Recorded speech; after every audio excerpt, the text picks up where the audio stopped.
Bonjour à tous, c'est Thomas Ludovox.fr, bienvenue dans ce Ludo Chrono. Aujourd'hui, je vais vous parler de Deep Blue. Deep Blue, c'est un jeu pour 2 à 5 joueurs qui se joue à partir de 8 ans et pour des parties d'environ 45 minutes.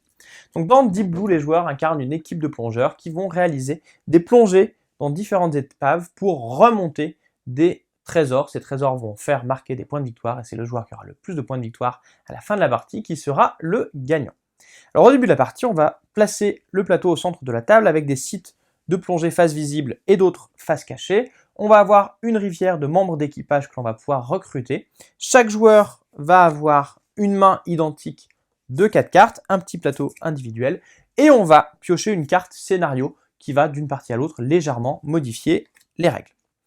On est alors prêt à jouer. Chaque joueur va jouer à son tour, et lorsque c'est à moi de jouer, je vais pouvoir faire une action parmi 4 possibles. Première action, je vais recruter un membre d'équipage. Pour cela, il va falloir que je paye le coût de recrutement qui est indiqué en dessous de la carte en dépensant des cartes de ma main sur lesquelles on va voir apparaître des billets. Ici, par exemple, je vais jouer une seule carte avec un billet de 1. Je vais pouvoir acheter uniquement ce membre d'équipage qui va dans ma main. On complète alors la rivière en la décalant et en mettant une nouvelle carte.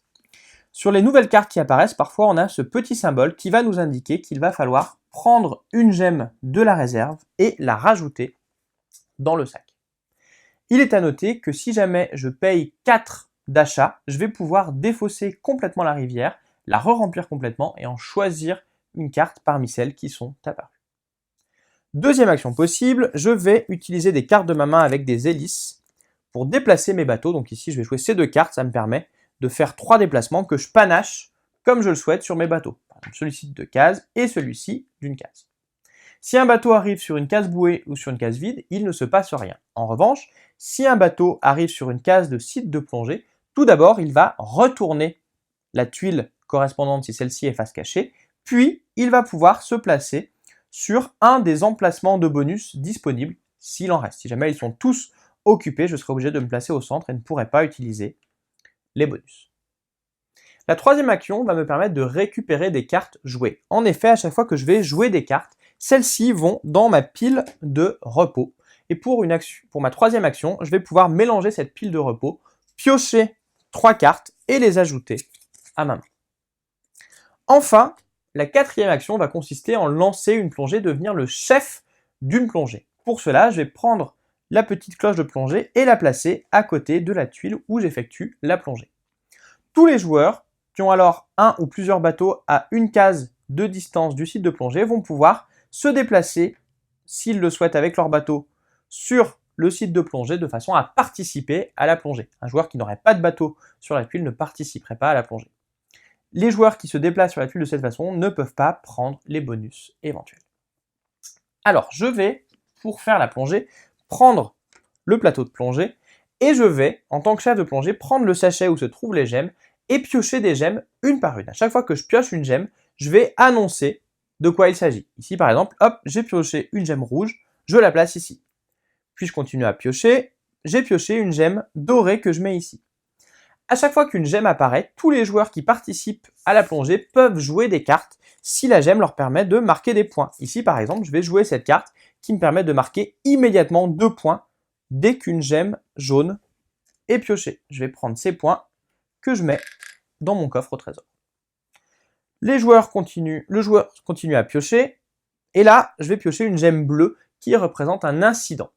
Le premier incident n'est pas très grave, je vais pouvoir la rajouter sans problème. En revanche, si jamais je pioche une seconde gemme bleue, et bien là, l'incident devient plus grave et il va falloir s'en prémunir. Pour cela, les joueurs qui participent à la plongée vont soit devoir utiliser une carte qui leur permet de se protéger contre cet incident, soit éventuellement utiliser un des bonus comme celui-ci, ici, qui leur permet de se protéger contre un des incidents. Tous les joueurs qui ne peuvent pas ou ne souhaitent pas se protéger d'un incident sont exclus de la plongée, ils ne peuvent plus jouer de cartes, ils n'auront pas de points pour les trésors qui auront été remontés, ils n'auront que les points gagnés grâce aux cartes qu'ils ont déjà jouées. On continue ainsi la plongée et celle-ci va pouvoir s'arrêter de 2 façons. Soit parce que le chef de plongée décide de l'arrêter, et dans ce cas-là, tous les joueurs qui sont encore dans la plongée vont marquer les points qui soient là, soit parce qu'un incident arrive et le chef de plongée ne peut pas s'en prémunir. Dans ce cas-là, tous les joueurs qui sont encore dans la plongée et qui ont pu se prémunir de tous les incidents seront les seuls à marquer les points qui sont ici en fonction des gemmes qui auront été trouvées.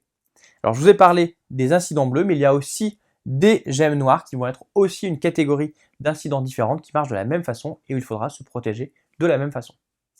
Dans tous les cas, quand la plongée est terminée, on remet toutes les gemmes dans le sac,